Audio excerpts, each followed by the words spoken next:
Olá pessoal, tudo bem com vocês? Vamos mais um episódio do nosso Copcast, hoje falando sobre liderança em anestesiologia, um assunto bastante pertinente. A anestesiologia ela tem se destacado aqui no estado do Ceará, mas no Brasil também, como uma mola propulsora de líderes, né? A gente tem vários líderes, tanto locais como os nacionais, que puxam isso na classe médica e dentro também dos hospitais, do setor de saúde. Nós temos a honra hoje de ter dois convidados, o Leonardo Mendonça, que é diretor de defesa profissional da SAEC, né? Tem também pós-graduação em gestão de negócios em saúde pela Fundação Dom Cabral e graduando em formação executiva pela FIA. Obrigado, Leonardo, pela parceria e por estar aqui com a gente. Obrigado, Júlio. Muito grato pelo convite. Honrado, né? A gente, no universo de tantos bons líderes e gestores em anestesiologia, a gente está conversando aqui sobre isso, batendo um papo leve, descontraído, ainda mais ao lado também do grande Luciano, que você vai apresentar daqui a pouco. Espero que a gente gere alguns insights aí e desperte na turma esse vírus da gestão e da liderança em anestesia. É um verdadeiro vírus, né? Quando você realmente é captado, vírus do bem, e aí você quer cada vez mais colocar como resultado. Eu acho que a anestesia, Leonardo, eu gosto muito da especialidade porque ela é preto no branco, né? Você tem um resultado imediato, né? Ou de um sucesso, na grande maioria das vezes, ou de um desfecho não tão favorável.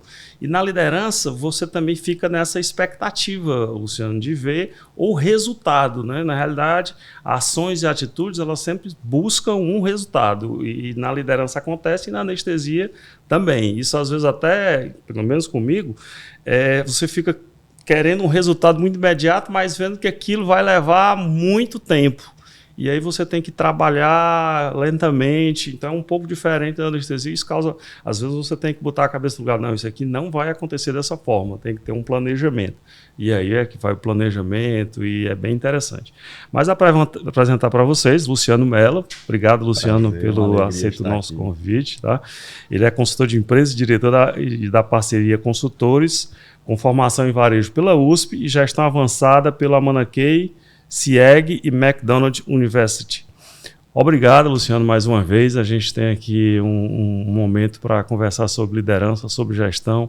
Você que já tem alguma experiência de alguns hospitais aí, fazendo gestão, fazendo planejamento, então é uma honra para a Copanest estar com você aqui. Bacana, Júlio. Para mim, a honra é minha, a alegria, né? Estar ladeado aqui por vocês e de um tema assim tão relevante e significativo, né? Falar de saúde é falar de vida. Então, assim, é um espaço que para mim me é muito caro do ponto de vista de poder contribuir, né? Você falou um pouco da formação, eu acho que o maior mérito da gente como profissional é poder devolver à sociedade aquilo que a gente recebeu como processo meritório de construção de carreira. Então, é um espaço que eu espero que a gente possa tocar vidas, corações e mentes também do ponto de vista de boas práticas de gestão. Pois bem, Luciano, começando então com você, né? Comecemos, né? O mercado de saúde ele é muito complexo, né? A gente estava conversando ali fora das várias nuances, né? E você não pode nem comparar, se você comparar com outros países, você mostra essa complexidade porque há uma cultura enraigada, né? Como você bem falou, até a própria religiosidade, então tem vários aspectos. Então, é um mercado realmente cheio de entranhas e você precisa estar bem inteirado disso. Qual é o papel de um líder nesse mercado? O que é que ele pode agregar para melhorar esse mercado? Bacana. É tão fantástica a experiência de construção a partir da pergunta, porque a pergunta, assim, ela abre... Acho que só essa pergunta a gente poderia gravar aqui uns 3 podcasts de orientação, de provocação acima disso, né? Porque quando você traz isso e a gente fala de mercado de saúde e a gente fala de cultura de saúde, mercado são relações mercantis, de trocas econômicas. Então, eu diria que o primeiro grande desafio como líder, e o líder é aquela figura que inspira e aspira resultados concretos. Eu preciso tangibilizar isso como construção. E do ponto de vista da viabilidade, mas eu não posso esquecer, né, como eu trago essa liderança como um plano de sustentação, de que o objeto dessa troca mercantil é a vida. Então, em última instância, nós estamos falando de ressignificar e valorizar a vida em todas as suas naturezas. E aí nós estamos falando de diversos atores, do ponto de vista do paciente, aí essa palavra é muito simbólica, né? aquele que tem a paciência de aguardar o seu processo de cura. Mas eu estou falando também dos subsistemas que ancoram todo o processo de saúde, como a gente falava. Porque senão, se eu não tivesse sustentabilidade de todo o sistema, ele não tem consequências do ponto de vista objetivo como resultado. Então, a gente está falando das operadoras, a gente está falando das unidades hospitalares. Então, eu preciso enxergar, eu diria que o grande desafio desse líder é o equilíbrio. É ser um agente de harmonia entre todos os atores que busca a solução da saúde como elemento harmônico de todos os agentes envolvidos. Não só o que é interessante para mim, o que é interessante para o meu paciente como sustentação da vida, mas do ponto de vista de toda a cadeia que gera valor. Então, eu diria, em síntese, o papel, e a gente vai mergulhar muito nesse universo, o papel desse líder é gerar valor, é entregar valor para toda a sociedade. Perfeito, Luciano. E, Leonardo, a gente como anestesista, né? Você tem quantos anos já de anestesiologista? Em 2016 eu faço 10 anos. 10 2026 eu faço 10. Tenho 8 anos. 8 anos como anestesista. Assim, a gente tem durante toda a residência e o preparo para ser anestesiologista, a gente lida com muitas situações limites, né? E no dia a dia também, situações que às vezes dá um nó na cabeça, né? Você entrar com um paciente completamente rígido no centro cirúrgico e a família lhe entregar e você não devolver aquela pessoa, são situações bem complexas, né? Quer dizer, a pressão é muito grande, né? E quem já passou por isso, eu com os meus 24 anos de anestesista já passei algumas vezes, realmente bem complexo, né? Então é um ambiente muito carregado de pressão. Como você vê o anestesista líder nisso, né? Porque também a liderança, estar dentro da cooperativa de anestesia ou de uma gestão como você está no São Camilo, no próprio regional do Sertão Central, ele tem muitos episódios de pressão, de horas que você vai ter que tomar decisões difíceis. Como é que você vê o papel do anestesista nisso? O que a especialidade dele pode fazer, essa interação? Como é que você vê isso? É importante, Júlio, a gente, como você falava no início, né? Hoje os anestesistas, né, os anestesiologistas têm galgado um espaço de liderança muito grande nesse universo de saúde, principalmente em hospitais, em centro cirúrgico propriamente dito. Eu acho que a nossa profissão em si, por trazer toda essa tomada de decisão muito rápida, né, por sermos horizontal no centro cirúrgico e passar por várias especialidades, por vários momentos dentro dos centros cirúrgicos ali, do pré-operatório, do intraoperatório e do pós-operatório, isso vai nos credenciando a liderar, mesmo que sua sala ali ou seu núcleo, né, ali do centro cirúrgico, você vai sendo um líder, ou queira ou não queira, você vai ter que ser líder em algum momento. Qual cirurgia vai entrar, qual cirurgia vai deixar de entrar, qual cirurgia vai entrar primeiro, qual prioridade. Então, eu acho que essa é a agenda, uma das agendas da gente gostar de liderança e exercê-las. E aí a gente tem visto alguns cases realmente bem de sucesso. Realmente, a tomada de decisão, e aí fazendo um paralelo com a anestesia, né, nossa tomada de decisão ela tem que ser muito acertada.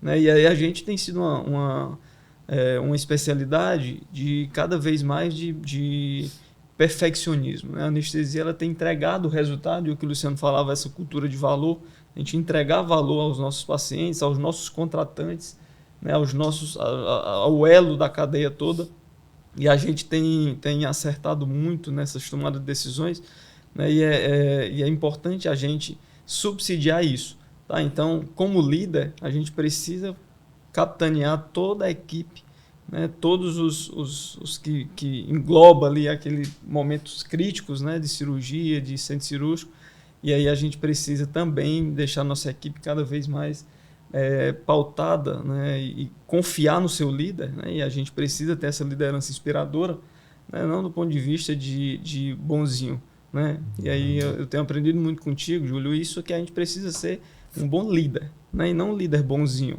Né? O líder bom é aquele líder que entrega resultado, que consegue dentro do seu ambiente, do seu elo ali, entregar resultado. Né? E eu acho que é isso o grande papel do líder, né? Anestesista, principalmente nessas situações de crise. Eu acho que toda crise ela traz oportunidade. Né? Sim, e essas oportunidades a gente precisa ter decisões acertadas. Eu acho que o grande cerne da questão é uma tomada de decisão acertada, baseada em técnicas, né? E é por isso que hoje a gente A gente tem se profissionalizado na gestão, né? É importante a gente ter esse profissionalismo justamente por isso. Porque antes a gente tirava um bom médico, que um cara era bom técnico, e aí a gente perdia um bom técnico e o cara virava um mau gestor. Né? E hoje a gente tem visto que a gestão é uma ciência à parte. Sim. Né? E a gente precisa realmente dedicar tempo a isso, estudar isso. Né? E é por isso que a gente está falando de anestesista gestor e de gestão de liderança aqui. Porque hoje é uma ciência. Né? Não é porque o cara é um bom anestesista, um bom técnico, que ele vai ser um bom gestor. Às vezes dá certo. Mas hoje a gente tem visto que a profissionalização da gestão ela é fundamental para que a gente entregue resultado. Porque o bom líder é aquele que entrega resultado. Eu não acredito, não confio em líder que não tem resultado. A gente passou da época de bater no ombro e ser amiguinho de todo mundo. Né? Acho que a gente pode ser realmente um líder consonante, né? Ressonante, mas um líder com resultado, com entrega. Perfeito. É um dos grandes desafios, Luciano com o Leonardo, hoje numa gestão, é você liderar uma equipe. Né? Você precisa de uma equipe que você confie, você precisa de uma equipe que te entregue resultado e precisa de uma equipe que um puxe o outro, né? Porque dentro de uma equipe, muitas vezes você tem um que é mais lento, tem um que é mais enfático, mais tomador de decisão, e a gente precisa sempre estar equacionando isso e conversando com esse jeito. Né? Em anestesia, Luciano, a gente tem um espectro muito grande na nossa especialidade, na nossa cooperativa. Hoje nós somos 749 anestesiologistas ativos, quer dizer, que estão dentro da cooperativa. Então a gente tem anestesista, acho que o mais novo tem mais de 27 anos, recém-completados, encontrei com ele ontem, e o mais velho tem 80, né? O mais velho, se você manda muitas vezes um WhatsApp, ele não mexe muito com esse tipo de informação, ele ainda é mais da ligação. E o mais novo, ele não quer que você ligue para ele, ele quer que seja respondido, e de preferência com inteligência artificial, entendeu? Quanto menos contato, melhor. Exato. Então, o nível de comprometimento desse jovem, o nível de comprometimento desse anestesista que tem 80 anos, ela é bem diferente. Então, na hora que você está liderando uma equipe, o Leonardo tem, porque ele é chefe de algum serviço, ele sabe disso. Ele precisa conhecer essas equipes e lidar com isso, né? Como é que você vê isso? Como é que você faz na anestesia? Como é que você lida com uma equipe assim tão diversa? Porque são 749 anestesiologistas, é uma equipe. Eu preciso mandar anestesista para os meus diversos contratantes e ir vendo escalas e ser justo nessa distribuição de escalas, ser exemplo nessas distribuições, né, para a gente não estar favorecendo, criar mecanismo de governança para a gente não estar privilegiando determinado setor e determinado grupo de jovens ou privilegiando outro. Como é que você vê, como é que o desafio de montar esse grupo e não ser injusto com nenhum segmento? Bacana. Mais uma vez eu vou responder. Você tem tempo? Você faz perguntas assim muito instigantes, pertinentes, mas são verdadeiros tratados do ponto de vista filosófico, né? Porque nós estamos falando acima de tudo de cultura, que isso não diz respeito apenas ao líder anestesiologista. Isso diz respeito à natureza humana. Nós somos uma sociedade que não sabe mais conviver de maneira coletiva. Eu sempre brinco em seminários onde eu passo, né? Quem mora em condomínio, qual foi a última reunião de condomínio que você foi? A gente não consegue mais conviver com o diferente. Só que a natureza do divergente, da diversidade, é o próprio princípio vital. Quanto mais rico, quanto mais diverso é um espaço, mais eu gero aprendizagem coletiva, mais eu gero ciclos de crescimento. Mas na mesma proporção, mais eu gero risco de crise, de conflito. E o primeiro desafio é aprender a conviver. Eles não são... A gente sempre olha para a natureza da vida do ponto de vista hierárquico. Melhor ou pior. Ter mais tempo, ter mais agilidade de resposta é melhor ou pior do que a outra. Eu digo, são lugares distintos. E respeitar essa diversidade é premissa básica. Eu diria que talvez o grande convite, e aí eu trago para a primeira pergunta que você trouxe, né? Nós falamos do cliente como paciente, seria nós, como membros da sociedade, né? Como anestesiologistas, sermos pacientes, não no sentido da relação como cliente, mas pacientes no sentido de voltarmos a nos preparar para respeitar a natureza do tempo e de conviver com as diversidades do ponto de vista de ideias, de opiniões, de crenças. Existem questões, coisas que são inegociáveis.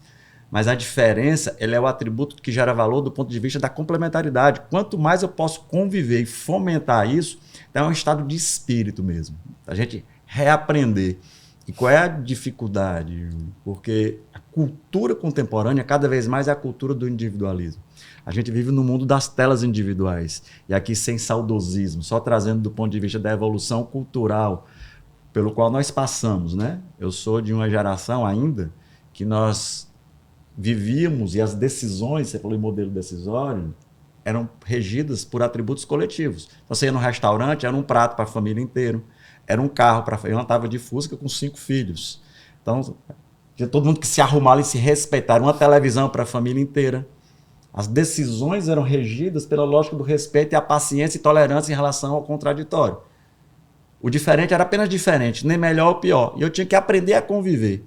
A cultura contemporânea da tela individual, de tudo individual, do prato individual, da decisão individual. Eu não consigo mais olhar para o outro à luz do respeito. Então, eu diria que o grande desafio, e aí trazendo para esse universo específico, é entender que quanto mais diverso, mais eu posso aprender com o outro. E é um estado de espírito mesmo, de colocar como reciprocidade, em estado nascente. E aí sim, o líder é aquele que trilha esse caminho pelo exemplo. Consegue respeitar as diferenças, valorizando a diferença como opinião, como prática e como princípio vital. E aí as pessoas começam a se admirar mutuamente. A diferença não nos apavora mais, ela não gera mais temor, ela gera admiração, gera respeito, gera aprendizado. Putz, esse cara que está chegando só tem 27 anos. O que esse cara pode me ensinar de tecnologia, de novas práticas? Cara, esse cara tem 60 anos de carreira. Quantas experiências de crise ele já viveu? Quanto eu posso aprender com aquilo por meio de histórias, de relatos que podem fazer parte da minha nutrição como formação? Então, esse é o lugar do líder que incentiva essa produção de experiências comuns. É bem interessante isso, nessa liderar a equipe, isso é bem desafiador, né? Nós anestesiologistas, acaba que a gente fica numa posição ali muito isolada na sala de cirurgia, né? Tomada de decisão, as coisas acaba que é você que tem que tomar. Eu não consigo dizer assim, ó, a hack anestesia não pegou o cirurgião, agora o que eu faço? Não existe isso. Se eu não entubei um paciente, te vira, negão. A decisão é muito solitária naquele momento. Exatamente, né? Você tem que decidir. Então, quando você coloca isso, é muito interessante porque quando você vai para a liderança, o anestesista como líder, ele não pode se limitar a isso, ele tem que ouvir a sua equipe. E eu acho que isso é o grande lance hoje da gestão, é ouvir as pessoas, saber o que não só o líder, mas aquilo que a gente chama de chão de fábrica está querendo dizer, está ouvindo o que ele... e se aproximar das pessoas, né? Eu acho que há um tempo atrás, dentro desse coletivo que você colocou muito bem aí da nossa época da televisão, o grande problema daquela época que a televisão era coletiva é que o programa era do papai, né? ele detinha o poder do controle. Exatamente. Né? Então, hoje em dia, apesar de ser todo mundo assistindo junto, mas o programa era dele. Você tem os prós e os contras. Exatamente. A cultura não é nem boa nem ruim, ela vai se transformando. Então, hoje o que teria? Você sentaria na frente de uma televisão hoje, você vai assistir um filme numa plataforma de streaming dessa, você pergunta, e aí, o que nós vamos assistir? Mesmo com os filhos, com o esposo, você normalmente... Não, nós vamos assistir um filme de ação. Não funciona assim. A primeira coisa que o filho faz é se levantar. Você imagina você se levantar no meio de uma televisão, assistindo um programa ali com os pais, e o pai botar num programa, não quero assistir não, vai sair? Não dá para eu sair da sala de cirurgia, né? Então, assim, quando você vai para essa ideia de equipe, hoje a gente tem que ouvir muito, né? E muitas vezes ouvir, tomar uma decisão e saber voltar atrás quando alguma liderança diz assim... Olhe, esse não é o caminho melhor, mas a decisão é sua. Então você precisa estar cercado de pessoas que lhe bote a mão no dedo naquilo que você está querendo fazer. E, Leonardo, ainda dentro desse universo de pressão, de liderança, como é que um líder anestesista ele pode superar essa pressão inerente ao nosso trabalho? Como a gente deve fazer? Isso é uma pergunta, como o Luciano falou, acho que todos os ambientes hoje de fábrica, de gestão, ela passa por isso, ela tem passado por esse desafio, né? Eu acho que não existe uma fórmula mágica, mas uma coisa inerente a isso, que é a obrigação do líder, é conhecer sua equipe. A gente precisa conhecer quem está do seu lado, né? Quem compõe sua equipe, né? Quem faz parte da equipe, quais são as características de cada um e aproveitar o melhor delas, né? Aproveitar as melhores características. Eu acho que o que fez, né, a gente sair há 70 mil anos atrás da savana africana não foi um QI alto de uma pessoa, né? Foi a junção de várias inteligências, né? E a inteligência colaborativa e cooperativa, por isso que a gente defende tanto esse modelo, né, de negócio. É a cooperação que fez a gente ser hoje o topo da pirâmide. Não tem ninguém acima da gente. Nós não somos mais fortes do que um leão, a gente não nada melhor do que um golfinho, né? A gente não pula melhor do que um macaco. Nossa pele, se pegar meia hora de sol, tem insolação, então a gente realmente foi feito para não dar certo. Mas a nossa cooperação, colaboração, acho que isso faz um líder dominar, né, ter o domínio ali, a liderança sobre a sua equipe. Eu acho que conhecer sua equipe e as características inerentes de cada um e agregar isso num valor maior, numa entrega maior, eu acho que hoje é o grande desafio e é a grande conquista nossa, né? Eu acho que quando você fala de gente que tem de 27 anos, que não viu Ronaldo ser artilheiro da Copa de 2002, né? E ao mesmo tempo a gente viu gente que viu, né, anestesista que viu o Pelé jogar e lembra dele jogando, né? Hoje parece uma coisa absurda quando eu dou aula numa sala de aula que eu falo em Ronaldinho e ninguém conhece, né? Algo que até o dia desse a gente vibrava com isso. Eu vou, né? ter que saber que eles cultuam, né? Justamente. E aí quem são os novos ídolos? Justamente, eu preciso entender tudo isso. Então eu cheguei a assistir televisão de madeira, né? Eu não sou tão velho, mas eu vim do interior. Então, aquelas caixas de madeira, né? Hoje você não consegue o filho assistir um filme com você numa TV, numa sala digital, porque ele está no celular dele e quer assistir no celular. E minha filha de 3 anos exige que, não, pai, eu quero assistir no celular aqui. E a gente não consegue mais fazer essa, né, essa cultura de compartilhar, de dividir. Então a gente precisa cada vez mais exercer nossa liderança e aí entender que uma criança de 3 anos ela pode assistir no celular. É o mundo de hoje. Mas, ao mesmo tempo, a gente ter um ambiente familiar e aí ter uma equipe unida, né, numa unidade de cooperação, para que a gente consiga estabelecer nossos valores. Eu acho que o grande desafio do líder também, né, como guardião de valores, é que a gente mantenha a equipe realmente concisa e coerente nos seus objetivos. Né, que a gente consiga deixar claro quais são os valores inegociáveis. Acho que esse também é um desafio e a gente tem feito isso, né, de alguma forma. Perfeito. E falando em equipe, Luciano, voltamos ao tema, né? Voltamos ao tema de equipe, né?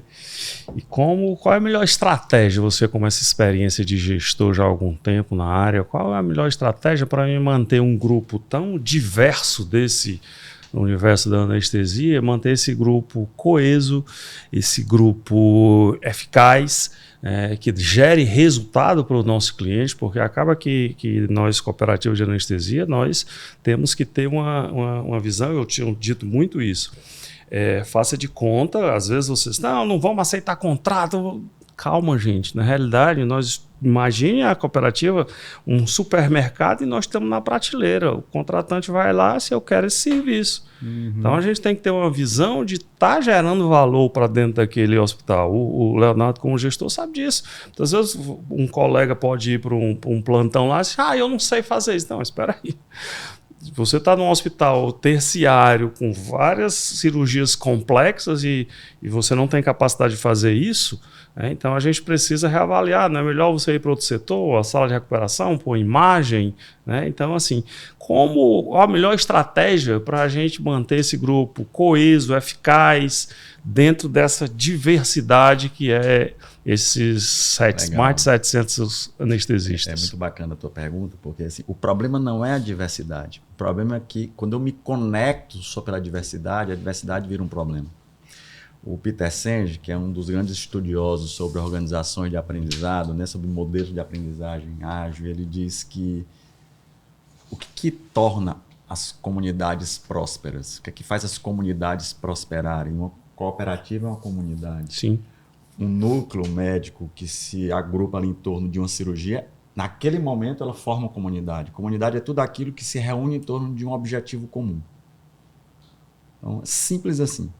Uma família é uma comunidade, uma igreja é uma comunidade, o exército é uma comunidade, um hospital é uma comunidade. E ele diz o seguinte, ele fez estudos em vários tipos de comunidades e percebeu o que fazia as comunidades longevas prosperarem e o que fazia as comunidades morrerem.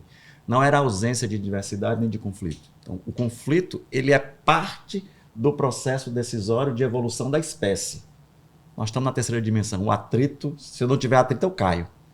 Então, o atrito nos impulsiona para frente, se ele for regido de maneira harmônica. Então, o Peter Senge, ele chega a algo que é de uma simplicidade, mas, ao mesmo tempo, de uma profundidade extrema. Ele diz que o que faz as comunidades prosperarem é quando aquilo que nos une é maior do que aquilo que nos afasta. Perfeito. Pode ser de uma relação a dois. Só que as pessoas se desconectam do que nos une. Aí eu passo a me conectar só pela dor, pelo problema, pelo erro, pelo que eu quero ganhar. E eu esqueço que tem algo maior que isso. Porque se eu não trabalhar em função desse algo maior, o que nos une como coletivo? A partir daí, o que faz sentido eu abrir mão? As concessões saudáveis que eu vou negociar do ponto de vista da maturidade em prol desse organismo. Porque, né, o câncer como doença é exatamente uma célula que esqueceu de dialogar com esse coletivo. E aí ela destrói o organismo. Então, o princípio da harmonia regente é essa identidade que nos constrói como sujeito comum. Quer seja uma cooperativa, e aí, por que eu pertenço a esse lugar? Eu faço parte da cooperativa. Eu sou uma célula desse corpo. Eu não sou o corpo inteiro. Então, eu não posso só ganhar. A concessão é parte do processo de acordo de construção de longevidade. Perfeito. Então, assim, acho que você colocou muito bem, e aí, já dentro desse processo, e voltando à cultura, né? Cultura organizacional é muito importante em relação a isso. Uma coisa que a gente tem procurado trabalhar na cooperativa atualmente é exatamente isso. O porquê que você faz parte? Né? Dentro do mercado aqui de Fortaleza ou no Brasil, eu posso, você é livre para ir trabalhar para um emprego CLT, como funcionário público, num concurso, ou montar uma empresa sua e continuar. Você é livre. A cooperativa ela não tem problema em relação a isso, que não esteja concorrendo com você. Né? Mas por que eu quero estar dentro da cooperativa? É uma coisa que a gente tem trabalhado, Leonardo e Luciano, de mostrar o valor de por que você está aqui. Inclusive, nós estamos trabalhando isso, ressignificando nossa marca, para mostrar para o nosso sócio exatamente isso. Eu acho que você foi muito feliz quando colocou esse porquê precisa ser respondido, né? Qual é a minha função aqui dentro da cooperativa, né? Se você, como um organismo, começar a deixar esse objetivo maior, que é estar unido, porque a gente sabe que a anestesiologia ela tem hoje esse peso, mas por conta de nós estarmos juntos. Se a gente começar a fragmentar essa união, cada um por si, isso se desfaz. Então a gente precisa dizer, eu estou aqui por isso. Né? E aí eu passo para ti, Leonardo, a gente está fazendo isso e trabalhando essa cultura organizacional e trazendo esse sentido de pertencimento para dentro da cooperativa. Né? Como você acha que essa cultura organizacional, esse modo, você conhecendo, já estando 8 anos aqui dentro da cooperativa, como essa cultura organizacional, até você ir buscar a cooperativa quando você entrou, como era e como ela está hoje, como isso pode influenciar a equipe de anestesia, né? Você que é líder de 2 hospitais em que tem equipes, como a gente pode evoluir em relação a isso? Eu acho que essa, como eu já falei anteriormente, eu acho que essa liderança ressonante, né? Essa liderança ressonante a gente tem que cada vez mais criar nas pessoas, nos seus liderados, o senso de pertencimento.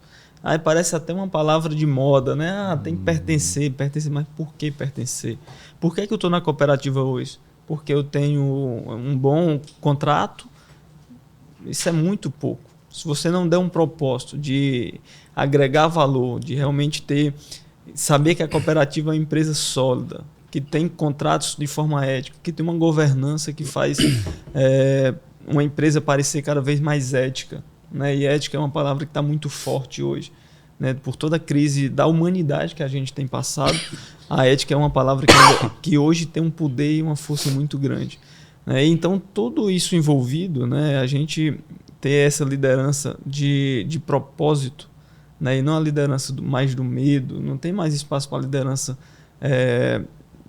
dissonante, né? A liderança do medo, de impor, porque as pessoas ela faz por obediência, ela não faz por respeito, né? E aí quando você tem uma liderança, né?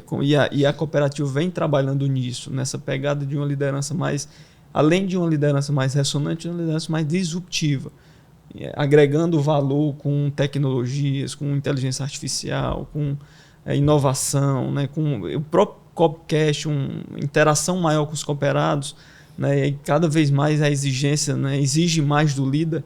Então, quando você está realmente com esse propósito de transformar a empresa, né? E a empresa, além de uma empresa lucrativa, né? Não do ponto de vista de sobras, mas do ponto de vista de gerar valor, também a gente tem que ter uma empresa de propósito, né? Por que eu estou aqui? Porque eu sou Copanest, né? Eu acho que a gente está realmente num caminho muito acertado em relação a isso. Porque por muito tempo se entrou na Copanest por falta de opção, né? Eu vou entrar na Copanest porque eu sei que é o único lugar que eu tenho emprego, que eu vou trabalhar. Hoje já não é mais assim, né? Hoje tem um CLT, hoje você pode ter um concurso. Então hoje a cooperativa você tem que entrar, mas hoje você já se pergunta, eu preciso entrar na cooperativa? Por que eu estou entrando na cooperativa? Porque quando você pensa só no financeiro é muito pouco, é muito pequeno. O financeiro, hoje ainda, ele vai vir. De uma forma ou outra, mais ou menos, ele vai vir. Então a vida, você tem que pensar além do dinheiro, além do financeiro, você tem que pensar o porquê. A minha empresa hoje, ela se preocupa com a governança, a gente tem um compliance, a gente tem a gente faz obras sociais, a gente pensa no meio ambiente. Então uma empresa hoje que não tem um ESG forte, ela tende a estar cada vez mais fracassada. Então, quem era que pensava na anestesia da gente desenvolver algo como diminuir o consumo de papel? Não precisava disso. Hoje, um contratante, ele já olha no seu know-how de empresa se você tem esse compliance bem adequado, se você tem uma governança bem ajustada, se a empresa tem um dono ou tem um núcleo que gere aquilo ali, né? Se visa só o lucro ou se visa também o valor.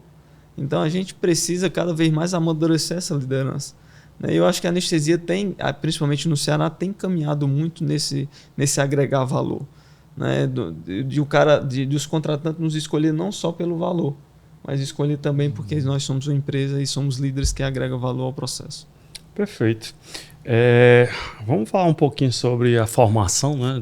A gente como médico, o Luciano nasceu a faculdade já desde o primeiro momento, já falando do desenvolvimento de líder e esse tipo de coisa. Na medicina isso não existe, né?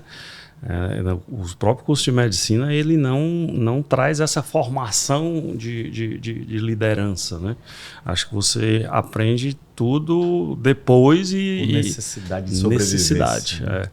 Então, se você for ver a grade curricular dos cursos de medicina, ele não fala basicamente nada sobre essa liderança, né? E num setor tão complexo como saúde, deveria ter uma cadeira opcional ou alguma coisa desse jeito para formar um médico gestor, né? Porque não tem como muitos cargos você precisa entender da medicina para tomar determinadas decisões. Só um gestor formado em administração, muitas vezes ele não sabe qual é a melhor saída para aquele problema, né? Então, o que você vê, Leonardo, que a gente pode fazer para desenvolver esse médico gestor? Não só na anestesia, dentro da própria cooperativa, né? Uma coisa que a gente tem trabalhado também é trazer muitas pessoas para dentro da gestão através dos diversos comitês para eles conhecerem como funciona o funcionamento da cooperativa e agregar valor e dali sair um próximo gestor. Mas como a gente pode melhorar isso e também na própria formação do médico?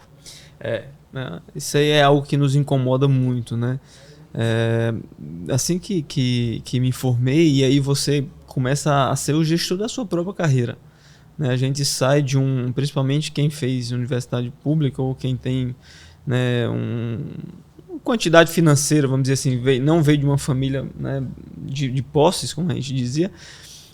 Você tem um orçamento muito ajustado ali durante a sua formação, e assim quando você se forma, você ganha às vezes 20, 30 vezes mais do que você consumia durante o mês todo ali, né? E o dinheiro rendia, dava, e hoje quando você ganha 20 vezes mais, o dinheiro não dá. Então a gente não consegue às vezes nem gerir o nosso próprio financeiro, né? A gente vê médico com essas dificuldades. Por quê? Porque a gente falta a base.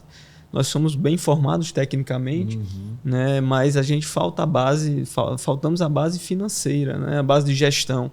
E aí a gente precisa incentivar a criação de núcleos, né, de gestão, e aí as cooperativas, junto com a OCB, têm feito esse papel, em parte dela, de conscientizar que é importante que o médico saiba sabendo o que é um indicador, o que é uma matriz SWOT. São coisas básicas da gestão, mas que a gente não consegue visualizar. Então, como eu vou gerir um setor, vou gerir uma equipe, se eu não sei quais indicadores básicos eu posso fazer? A gente fala em KPIs, né, em KPI, a gente fala em várias outras metodologias que a gente usa, ferramentas que a gente usa na gestão, que a gente até 8 anos atrás não sabia nem o que era.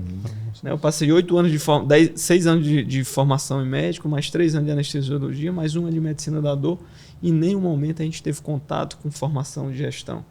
Né, e aí, pensando nisso, a gente abriu muito espaço. Hoje, a maioria dos diretores gerais de hospitais, de planos de saúde, de operadoras, são administradores. Por quê? Porque nós não temos essa formação básica. E aí a gente, às vezes, perde na hora de uma boa negociação, entender o que é um processo de humanização, né? Que o processo final, a gente não visa só o lucro, só o financeiro, né? De que existem valores ali intangíveis e, às vezes, a falta de sensibilidade de um administrador, né, nos deixa na mão, porque você vai argumentar que o paciente está com hipotermia, mas eu preciso usar a manta térmica, mas o plano não paga uma manta térmica. E aí como é que eu vou conscientizar que na cabeça do administrador aquilo é custo? E aonde fica a experiência do cliente? E aonde fica a segurança do paciente? Então quando você junta a medicina, né, e no nosso caso a anestesiologia, com a gestão, a gente tem um prato cheio para sucesso. Por isso que os anestesistas se destacam tanto assim, na gestão, pela sensibilidade, principalmente de pontos cruciais, como é o centro cirúrgico. Quem roda um hospital, Luciano, você que não é médico, não é da área, apesar de trabalhar como gestão em saúde, quem movimenta um hospital é o centro cirúrgico. É quem interna, é quem dá alta, é quem gira o hospital, é quem gira leito, é quem preenche o hospital, é quem tem uma taxa de ocupação alta. É quem consome leitos de UTI, é quem consome OPME. Então, assim, quem gira o hospital hoje é um centro cirúrgico. Então, a gente precisa ter essa acessibilidade, né, de até onde o custo é tão importante quanto a segurança e a experiência do cliente. Então, eu acho que esse caminho, né, de a gente levar para a nossa formação médica cadeiras opcionais ou obrigatórias de gestão, de mostrar para esses médicos que eles vão ser gestores em algum momento da vida, nem que seja da sua própria carreira, né? Que já é uma empresa. Hoje nós somos uma empresa, né? Como CPF. Então a gente precisa realmente incentivar isso, e a cooperativa tem feito isso, e eu acho que é um case de sucesso. Quando você traz dentro da cooperativa, além do presidente, dos diretores, a gente traz comitês. Então a gente traz o comitê de compliance, o comitê de plantões, o conselho fiscal. A gente começa a trazer mais gente, e indiretamente essas pessoas vão sendo contaminadas pelo vírus da gestão. Vão ver na seriedade da empresa o que ali... E os benefícios. E o que ali tem de montante de valor, né? Além do valor financeiro, mas de todo... Aquela empresa é nossa. Né? E Júlio, você tem sido muito feliz naquele... Todo mundo espera a sexta-feira à tarde para ver, né, o vídeo que ele faz chamando nossa empresa, né? Isso ali nos contamina. né? Dá esse sentido de pertencimento. O que foi que aconteceu na nossa empresa essa semana? Então, na sexta à tarde, você sabe o que foi o credenciamento, qual reunião teve com um plano importante, o que é que a gente tem de glosa. Então, isso vai gerando esse senso de pertencimento. E o copycast é outra coisa importante dentro desse processo todo. Eu acho que é um processo, tá, Júlio? Não existe uma fórmula mágica, não. Eu acho que é um processo e a gente está nesse processo, pelo menos dentro da nossa anestesiologia cearense, a gente está nesse processo de criação e de cocriação. Acho que a gente está no caminho certo. Bem, perfeito. O Luciano, não sei se você é bem inteirado sobre esse modelo cooperativista, né? Modelo econômico, que eu acredito que é o modelo ideal para as sociedades aqui ainda no Brasil, principalmente no Nordeste, ele é muito pouco explorado ainda, né? Você for ver como ele surgiu, com o capitalismo surgindo de um lado, aquele capitalismo ali na Revolução Industrial, bem aguerrido, 16 horas de trabalho, quase que escravo, e aí surge do outro lado o comunismo e ele se degladiando, e no meio de tudo isso surge um modelo cooperativista, que o nome já diz, é para cooperar um com o outro, né? E esse modelo, ele é um sucesso na Europa, nos Estados Unidos. Você vai ali no cinturão do milho, no meio oeste americano, ali tudo é cooperativa, todo o trabalho é de cooperativa, né? E no sul do Brasil também é muito forte o cooperativismo. Aqui a gente aqui no Nordeste, no Ceará, ele é muito forte no setor saúde, né? Mas no agro ainda está caminhando, né? E esse modelo cooperativista, ele quanto mais participativo, melhor, né? Ele, dentro do próprio modelo, ele quer que as pessoas estejam participando e que o cooperado esteja sabendo o que está acontecendo. É por isso que, como o Leonardo colocou, eu gravo o giro toda semana para dizer: você é dono da empresa, você não sabe o que está acontecendo, você só vai saber no relatório de gestão na época da assembleia. Não, é o dia a dia que está acontecendo, né? Então, decisões difíceis. Se for para tomar decisão difícil, eu não tenho problema em tomar uma decisão difícil, mas eu preciso compartilhar com os donos o que está acontecendo para serem tomadas essas decisões, né? Então, assim, dentro desse modelo cooperativista, uma gestão eficiente das equipes de anestesista, né? Como ele pode gerar um trabalho colaborativo, sustentável, como você, diretor da Copanest, como você faria para trazer essa colaboração, mas trazer o cooperado para dentro, que realmente é um grande desafio. Eu acho que na última eleição a gente teve aí mais de 20 pessoas concorrendo aos diversos cargos, mas não é muito fácil você trazer os colegas para dentro da gestão. Como você vê isso? Vamos lá, né? Eu não sou realmente especialista em cooperativismo do ponto de vista jurídico, né? Com formação de instituições, mas eu sou absolutamente fã, admirador e vivo no universo da colaboração, né? Eu acredito que a tua fala foi muito cara para mim, quando você falou que o que nos trouxe até aqui como civilidade, como espécie, foi a colaboração, né? Foi a capacidade da gente dividir a mesma fração de fogo por igual. Então, eu acho que o princípio do cooperativismo é laborarmos juntos, é trabalharmos juntos. Tem uma ciência que talvez hoje assim, a que mais me toca do ponto de vista da gestão, e gestão olhando para o processo de transformação, que é o mundo que a gente vive, que chama-se antifragilidade, que é o princípio biológico, né? Que a vida evolui a partir do seu processo de aprendizado com os erros. E um dos princípios antifrágeis é as organizações menores. Quanto menor a unidade decisória, maior a tua chance de prosperar. Quanto mais centralizado for o processo decisório, menor a tua chance de prosperar. Porque a inteligência, ela é um atributo coletivo, como neurônios. A cadeia neural pensa bem porque ela interage coletivamente e, a partir daí, a decisão que emerge é uma decisão compartilhada. E eu diria que, do ponto de vista do negócio, da cooperativa, se você me pergunta como prática de gestão que possa fomentar essa construção de sentido, ninguém se compromete com aquilo que não participa, que não se envolve, que não constrói. A gente participou de um processo em outra categoria, que foi o Conselho Federal de Contabilidade, mas também trabalhando nesse sentido de construção de unidade, de pertencimento. E foi interessante porque a gente foi chamado para trabalhar um modelo de gestão e que eles já tinham um modelo pronto, mas que eles desqualificavam. E não é porque tinham variáveis técnicas que não eram significativas, que não tinham fundamento. Quando a gente foi fazer uma análise técnica daquele conteúdo, daquele objeto, os elementos, você tem elementos aí de proposição, de ajuste, de melhoria, que são muito mais do ponto de vista individual, de sugestão, que são variáveis, né, que não são, eu diria, definidoras de êxito. E a gente mudou muito pouco. Mas o que a gente fez? Por que eles negavam aquilo com percepção de valor? Porque foi feito por meia dúzia de iluminados trancados numa sala. Não é meu. Eu sempre digo, qual é a melhor decisão? Não existe decisão ideal, existe decisão possível. A melhor decisão é sempre aquela que é colegiada, compartilhada. A gente fala muito do ponto de vista das decisões legislativas, que determinados conteúdos não foram debatidos o suficiente pela sociedade, pela comunidade. E aí a gente volta para o contraditório. Conviver com isso, construir, co-construir, traz para discussão, reflexão. Óbvio que para isso pressupõe método. O método ajuda você retirar e sair do contraditório e ir para aquilo que une, para aquilo que direciona. Você tem modelo de gestão que ajuda nessa construção, modelo de planejamento, onde eu vou olhar para dores, onde eu vou olhar, né, para as variáveis críticas, mas eu preciso sair dali com um sentimento de construção de elemento comum. E aí eu digo sempre, no final, o processo de construção, você não sabe quem deu a ideia A, quem deu, é nosso.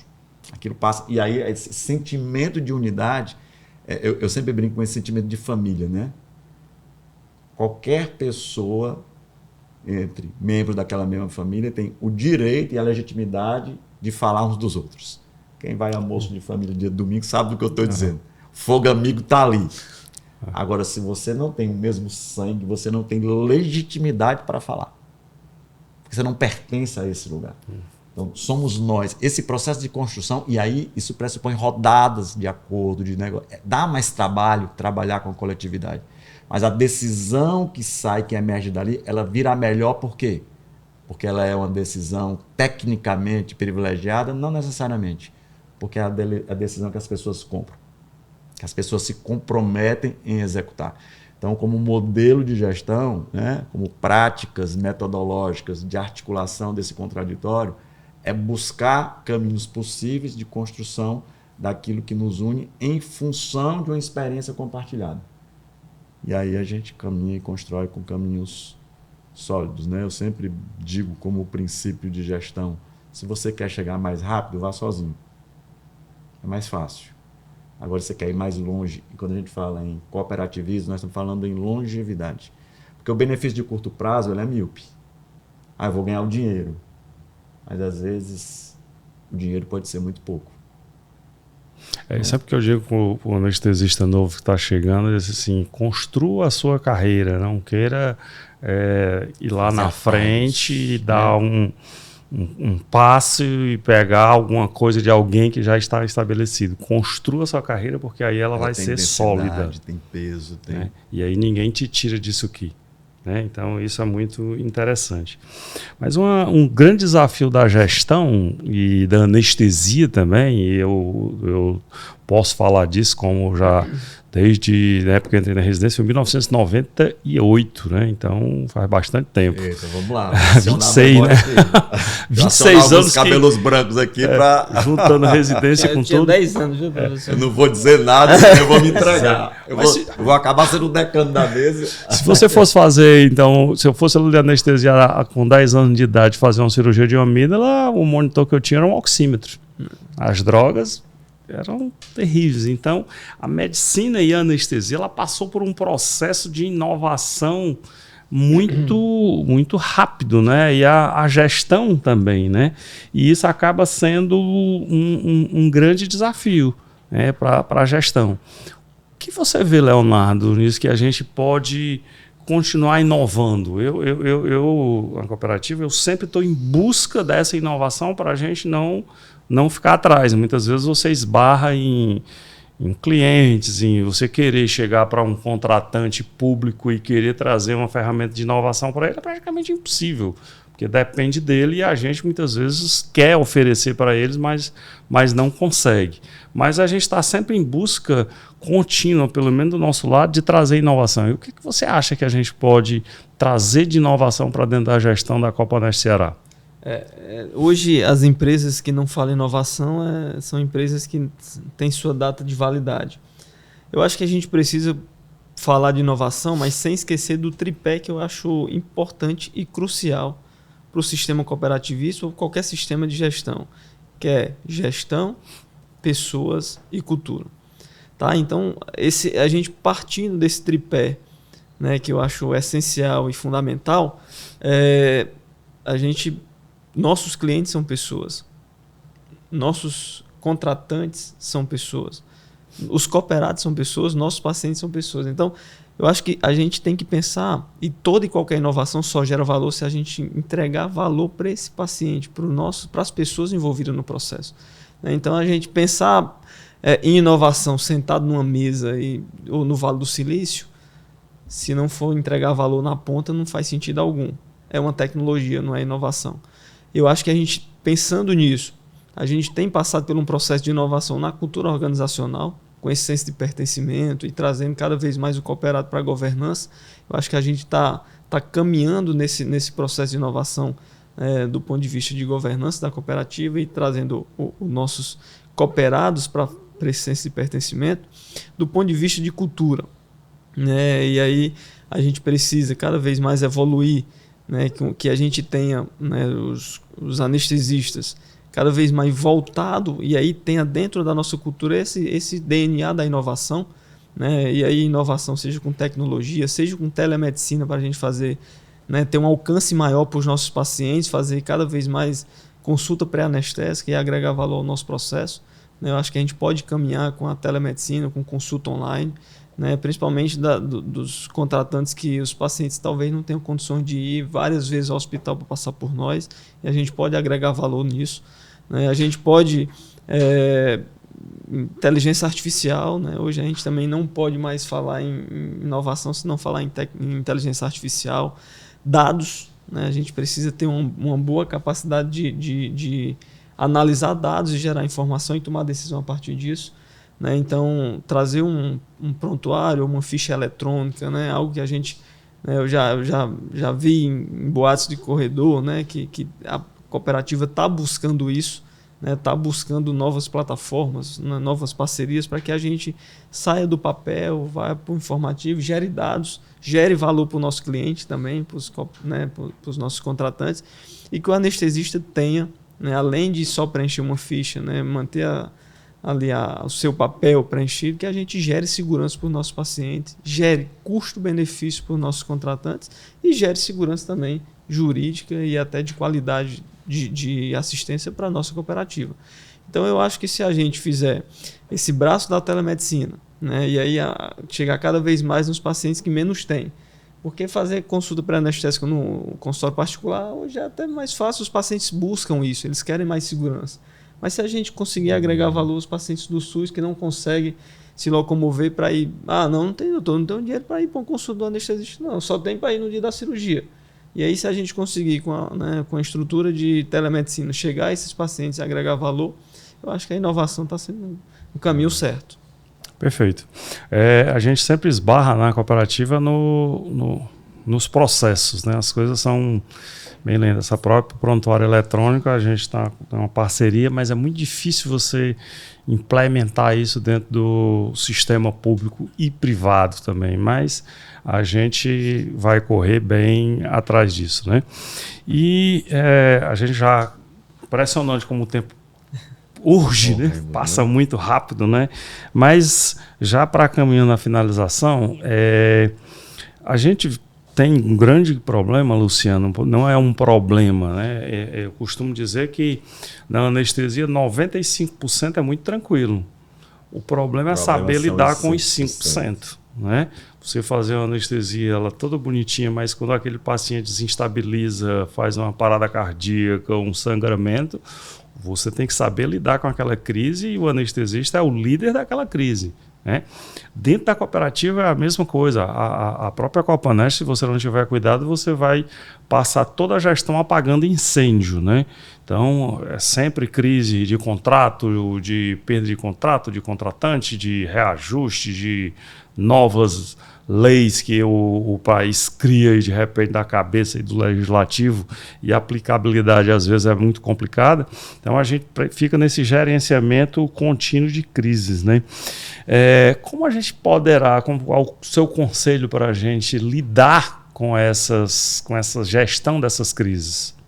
Vamos lá, eu vou primeiro usar um princípio antifrágil, como eu disse, que é uma ciência que me é muito cara, e o princípio antifrágil, ele diz que não acredita em quem dá conselhos.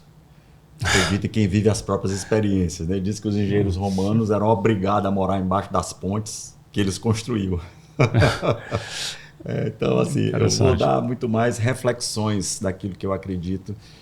E acho que tem um princípio que é regente nesse sentido. É que a gente considera a crise como uma exceção estatística. E nosso modelo decisório, ele foi muito regido pelo modelo preditivo, à luz da estatística. Então, a gente olha o zero estatístico como algo que não acontece. Pandemia, isso não existe. E a pandemia chegando. E a gente dizia, não, quando esse vírus chegar aqui no Ceará, ele morre, que ele não aguenta o calor do Ceará. E ele vai chegando, e ele vai chegando. E quando ele chega, nós estamos despreparados. Então, o princípio antifrágil nos ensina muito como lidar com crise. Ele diz o seguinte, o princípio antifrágil regente, o pior ainda não chegou. Ele sempre... Por que a crise hídrica, a crise que alagou o Rio Grande do Sul, pegou todo mundo despreparado? Porque ninguém acreditava que ela fosse possível acontecer. Então, o princípio ele diz, espere pelo melhor. Prepare-se sempre para o pior.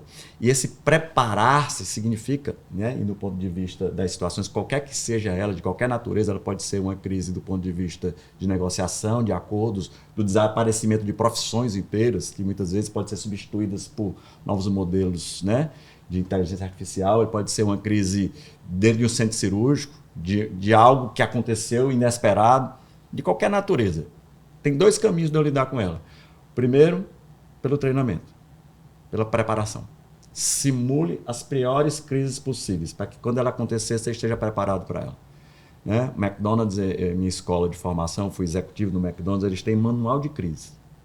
Então, toda crise que acontece em qualquer loja do sistema, aí a gente vai para o conceito. Quanto mais unidades eu tenho pertencentes àquilo, mais eu posso aprender coletivamente com o erro individual. Esse é o poder do cooperativismo. Né? Não que eles sejam cooperativos, mas eu digo como conceito de aprendizagem. Então, cada loja, cada unidade, de todas que acontece algum evento, eu aprendo com ela e transformo aquilo em uma política comum. Então, a crise nos ensina, desde que eu queira aprender com elas. Né? E aí eu vou reproduzir modelo de treinamento, de reprodução em laboratório, de como lidar com aquilo. E o segundo é que o Nassim Taleb chama, o fundador, né, o criador, concebeu o conceito de antifragilidade, de cisnes negros. O que são os cisnes negros? São eventos ímpares, que você não tem como predizer, porque ele nunca existiu, mas ele vai acontecer. E aí tem um outro nível de preparação, que não é técnico, porque eu não tenho precedentes para treinar, mas é a preparação interna. É cuidar do equilíbrio interno para que a mente não seja completamente, né, roubada de nós e que a melhor decisão possa emergir de um lugar pacífico, de interação com os demais. Então, o líder, ele precisa também, eu diria, o maior desafio da liderança, talvez, não é liderar o outro, é liderar a mim mesmo. É conseguir, diante de experiências únicas, e a gente vê nessas grandes catástrofes, né? Muitas vezes, líderes espontâneos emergem, não do lugar posto, do cargo, mas porque eles conseguem aglutinar pessoas a partir desse lugar de equilíbrio, de serenidade, que não tem nada a ver com falta de potência, pelo contrário. Se eu consigo emocionalmente estar no meu centro, eu consigo cooptar as pessoas em função de um bem comum e tomar a melhor decisão e endereçar. Então, eu diria esses dois atributos em relação às crises. Primeiro, internamente, busca essa serenidade, aí tem movimentos, meditação, práticas de autointegração. Eu digo sempre, né? Existe uma diferença grande entre ser desleixado ou ser relaxado. Então, diante da crise, relaxe, respire, relaxe e age. Se a gente inverte essa cadeia, se eu primeiro agir, provavelmente eu estou colocando muito mais gasolina, muito mais querosene nas mesas de negociação está repleto de situações dessa natureza. Sim. Então, e segundo, treino. Acredite sempre que o pior ainda está por vir. Para o meu negócio, para a minha empresa, no centro cirúrgico, naquela cirurgia. Se acontecer a situação tal, eu espero que não aconteça. Mas eu me preparo, e aí eu tenho plano B, plano C, plano D, plano E. Se faltar alfabeto, vai para o alfabeto grego. E aí tem que ter uma saída. A gente vai sempre aprendendo. Sempre. E aí a diversidade é fantástica. Os que vieram antes, que têm mais tempo de história, eles vão ter situações que isso é repertório, né? Isso é sabedoria também antifrágil. Eu não preciso aprender com meus próprios tropeços. Eu posso aprender com esse universo de 800 anestesiologistas que estão aí. Sim. Por fóruns, por troca, por convivência. Exato. Esse é o poder do cooperativismo. A gente tem buscado muito isso de ouvir realmente o cooperado e a cooperativa, acho que por muito tempo essa mudança cultural a gente está promovendo de você ser muito rígido nas mesas de negociações. Em alguns momentos você vai ser rígido, mas sempre com uma saída, né? Claro que sempre o melhor interesse, né? não intransigente. E se você precisar ser intransigente em alguma negociação, mostrar o porquê que você está sendo. Né? Porque muitas vezes mesmo uma decisão que custe caro a um cooperado, mas por que você está fazendo isso? Em benefício de quê? De né? quê? Porque os meus processos, eles remetem a isso. E se eu não seguir esse processo, eu estou indo contra aquilo que eu acredito. Então, é nessa busca que a gente está. Tá? Mas, gente, é impressionante como o tempo passa rápido, né? A conversa boa. Queria agradecer demais a vocês dois. Acho que é uma conversa muito rica. Né? Eu acho que isso fica aqui para os anais da Copanest para ser revisitado, porque esse tema de gestão ele é sempre muito, muito atual, né? E quando você tem isso registrado, que ficará para a cooperativa e a gente revisitar isso com o tempo, você vai ver que a gente estava indo no caminho certo ou não, né? Mas que a gente está pelo menos aí, tentando. Né? Não sei se você já conhecia a Copanest e esse modelo sempre voltado para estar ali buscando o melhor para a gestão e vendo novas ferramentas. Né? O que você achou desse momento da cooperativa e dessa vontade de estar trazendo para o nosso sócio o que tem de melhor na gestão no Brasil, no Ceará, no mundo, enfim. Bacana. Primeiro, parabenizá-los, agradecer ao amigo pelo convite, né? E parabenizá-los pela iniciativa. Eu, de fato, não conhecia a atuação da cooperativa. Fui me inteirar um pouquinho, né, do movimento aí que vocês vêm exercendo, mas parabenizar não só pelo espaço. O espaço foi uma degustação. Eu acho que assim... Acho que a tua provocação nas perguntas, me senti muito à vontade, apesar de eu não ser um conhecedor a fundo da função. Eu sou muito mais do ponto de vista do paciente. Recentemente, né, fui usuário do serviço de vocês, né? Fiz uma colonoscopia, então fui muito bem assistido do ponto de vista da intervenção. Mas eu acho que é esse espaço que fomenta, que move, que provoca. O meu propósito de vida pessoal como profissional que amo o desenvolvimento, eu me conectei com ele a partir de um poema de Adélia Prado que diz: não quero nem a faca nem o queijo, quero a fome. Eu acho que vocês cumprem esse papel de despertar fome nos cooperados. Eu acho que a faca, o queijo, as metodologias, as ferramentas, as formações, né, técnicas que eles têm e que acho que vocês ainda continuam provendo isso por meio de educação continuada, como mecanismo de indução. Mas eu acho que o mais poderoso disso é o que vocês estão fazendo aqui, tocando nas pessoas. É despertando interesse nas pessoas em quererem promover algo diferente, em quererem encontrar novos lugares, novas possibilidades de geração de valor, de encontrar nessa sociedade aí um espaço de equilíbrio entre o produto, saúde, e aquilo que é, né, a valorização da vida como elemento inegociável. Então, assim, fica a minha gratidão de poder participar desse momento e espero que podemos aí estar abrindo, quem sabe no 1000º programa, né? Já que estou no segundo, pode ser no 1002, né? Já que Perfeito, perfeito. Obrigado. A gente, a Copanest vai ser muito próspero e longevo. A Copanest que agradece, tá? Esse enriquecimento. E, Leonardo, você como 8 anos aqui já dentro da gestão e estando também na gestão da sociedade, como é que você viu esse momento e qual é a sua impressão desse momento da Copanest Ceará? Se eu tenho uma mensagem, Júlio, para deixar para os nossos cooperados, nossos amigos, colegas de profissão, é que gestão e cargo não é ego. Gestão e cargo é entrega, é responsabilidade. Isso foi uma mudança de chave, de mindset muito grande na minha vida, porque eu via, fulano de tal é coordenador, é diretor, e eu via isso como, não é isso. Se você não for um gestor de entrega, de valor, que valoriza as pessoas que estão ao seu lado nas trincheiras, não existe bom líder. O bom líder é aquele que vai para a trincheira, e por isso que o Alexandre o Grande, né, foi quem foi. Porque ele não era um bonzinho. Eu não acho que o Alexandre o Grande era um ursinho carinhoso. Mas era um cara extremamente respeitado. Podia até ser ursinho, né? Mas carinhoso não era. Mas foi um cara extremamente respeitado pela equipe. Sim. Por quê? Porque ele ia para a trincheira, ele participava, ele conhecia a base, ele conhecia os soldados. Sofria junto. Né? Sofria junto. Eu acho que não existe mais líder de mesa, de cadeira. Líder tem que ir para a ponta, tem que participar do processo.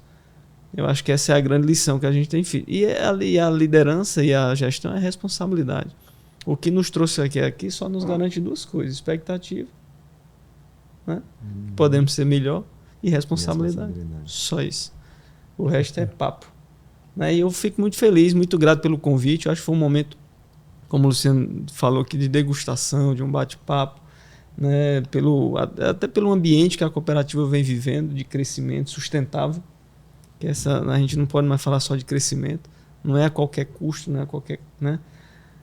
É um valor sustentável, é um crescimento sustentável. Então a gente precisa criar nos nossos amigos, nos nossos cooperados, nos nossos anestesistas, esse sentimento de pertencimento cada vez mais forte, que nós estamos no caminho certo. Eu acho que eu tenho muito orgulho de fazer parte da maior e melhor cooperativa de anestesiologia do Brasil. Acho que essa é outra mensagem que fica. Legal. Obrigado, gente. Este foi o Copcast Copanest, é o nosso podcast para a gente trazer informação para o cooperado de temas relacionados à anestesia, à gestão, de interesse não só dos anestesistas, mas de todos os médicos gestores, tá bom? Obrigado a todos pela paciência e até a próxima.